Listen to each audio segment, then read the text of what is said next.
Date: $25 an hour offer has been updated to $28 an hour. Is the technician experience worth it to leave my waiter job at $35 an hour? So this is they're referencing an earlier post, but this post gives enough context, so I'll keep on reading. So they responded with an increase to $28 with a reevaluation in 3 to 4 months. The offer also includes 8 days vacation per year and health benefits. The work I'd be predominantly doing is that of a technician. I have no prior experience or internships. If I reduce my student loan payments starting after the pandemic pause, then I could technically make $28 an hour work for 3 months. Would that geotechnical technician experience help me in the longer run when moving up, even in a different area of civil engineering, or would it really only be beneficial if I were to stay in the geotechnical area? Summertime in LA is a gold pit for servers at my restaurant. $35 an hour is on the low end of what I'd be doing until about September, October.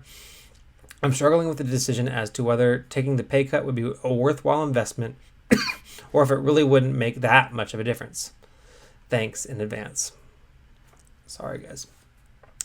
So this person basically, they have an engineering degree and they've been working as a waiter. They haven't been able to get a job as an engineer.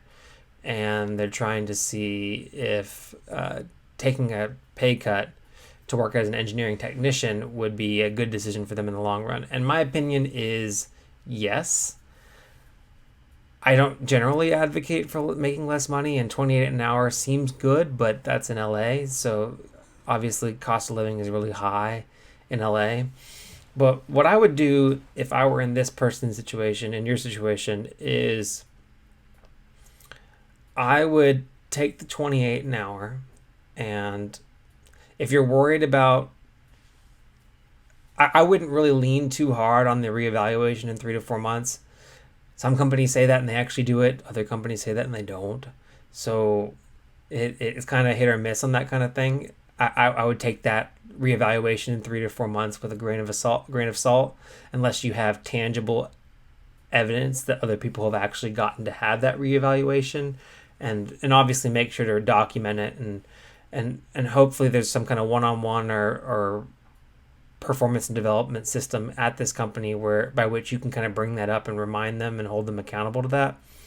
But I would take that at a grain of salt. But I think, yes, if you invested all this money and this time and energy into getting an engineering degree, and the technician role, although not ideal, not as good as obviously an entry-level engineering role, it gets you a step in the right direction, and it gives you experience that way you can then relay that experience and hopefully into an engineering role. In fact, if I were in your position, I'd take the job and then continue applying for other civil engineering jobs, because this experience is, again, just a bridge to the next job. And if this company won't give you the role, then maybe another company will with this experience on your resume.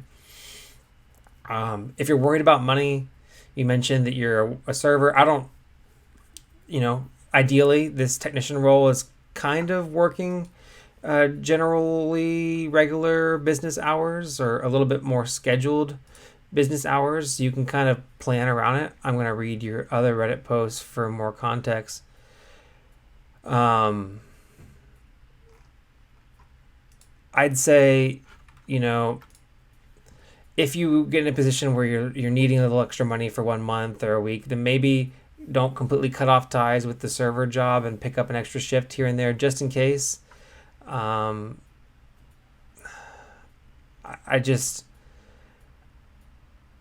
wouldn't pass up the opportunity to get a little bit more involved in something related to your career.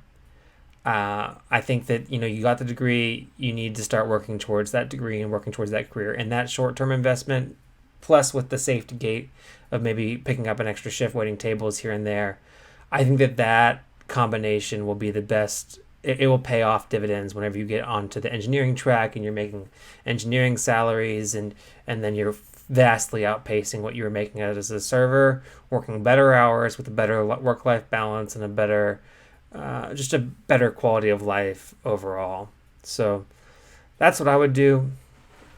Take the job. continue looking for jobs, additional roles, now that you have this other job on your resume, now that you've gotten that first engineering job on your resume. And then if you're in a situation where you need cash, then maybe maintain a good relationship with the folks over at your server job, so that way you can pick up an extra shift here and there if you need to, especially, on a weekend. I don't know what kind of hours you're already working as a server, but maybe for you, picking up an extra shift on a weekend isn't the worst thing in the world. So I wish you the best of luck. I think that it's a very exciting thing. You should be excited about this opportunity to work in your field and work in the role that you invested in all the time and energy in, and I think it will pay off well for you in the long run. My thoughts get complicated, I cannot explain in layman's. Never losing focus because I ain't chasing payments. Still playing in the basement while I'm working on arrangements. They heard the kid in 50 countries, thank God that's amazing. But I'd rather thank Spotify, they put me on the station.